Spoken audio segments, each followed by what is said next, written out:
OK，我终于把这个Banana Pi 上面的录放音功能，还有 Python 可以处理那个录音的那个音效等等的那个 package Pi Audio 给装上去了。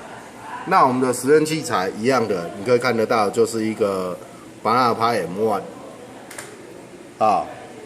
然后呢，一头接到扩音机。一头接到我们的麦克风，好 ，OK。然后呢，我写了一支很简单的程式，就呼叫我们的这个Pi Audio， 你可以看到它就是一个 Pi Audio， 然后我用 Channel 3，这个 Channel 是几就看你这一个有没有，这上面它这一边。你点右键的时候 ，Sound Preference， 这个地方它这个有 Hardware 有没有？像我这一个是一个 USB 的一个那个 Audio Dongle， 有没有看到 ？Input 指定是它 ，Output 指定是它，有没有？都是这 USB 的这一个然后呢，你这个如果装好正常情况它就已经要会动。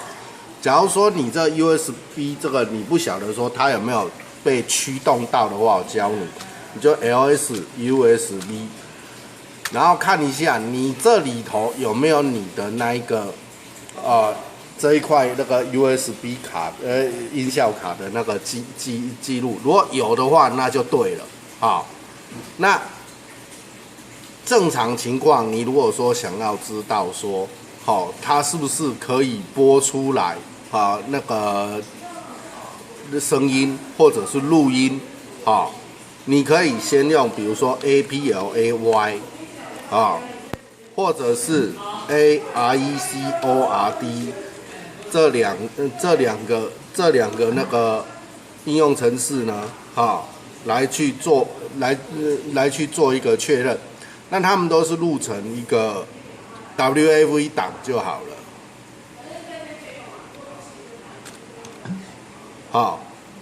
A Record 或 A Play 这两个来录一个，或者是 A Mixer。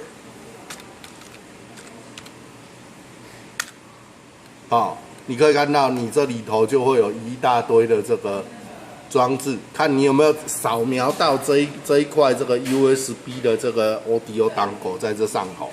那像我们这一边，我们这个是 Channel 3嘛，Channel 3，所以说我们可以看得到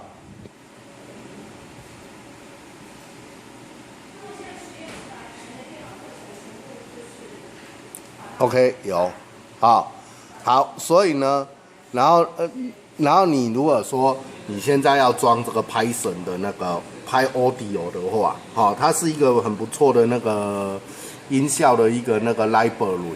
那你可以首先你就是要先装一些那个utility 就对了啦。那这个到时候我会写它的那个安装的步骤，然后再去呼叫它，就跟你在 call 那个 OpenCV 什么其他的 package 是一样的道理。那我们现在来做一个实验，一样的，我先录个音，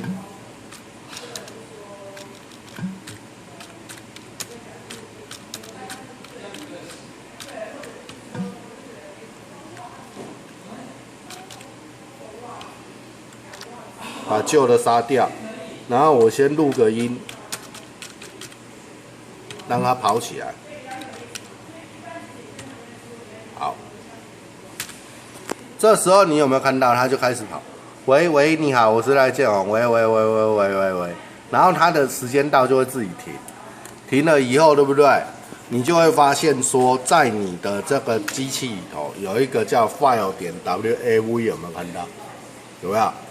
好，然后你就 A play 它，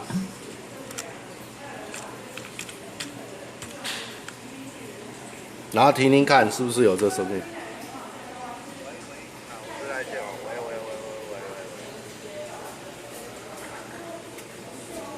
再调大声一点。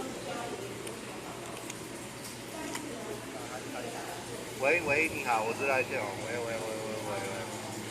哦，有。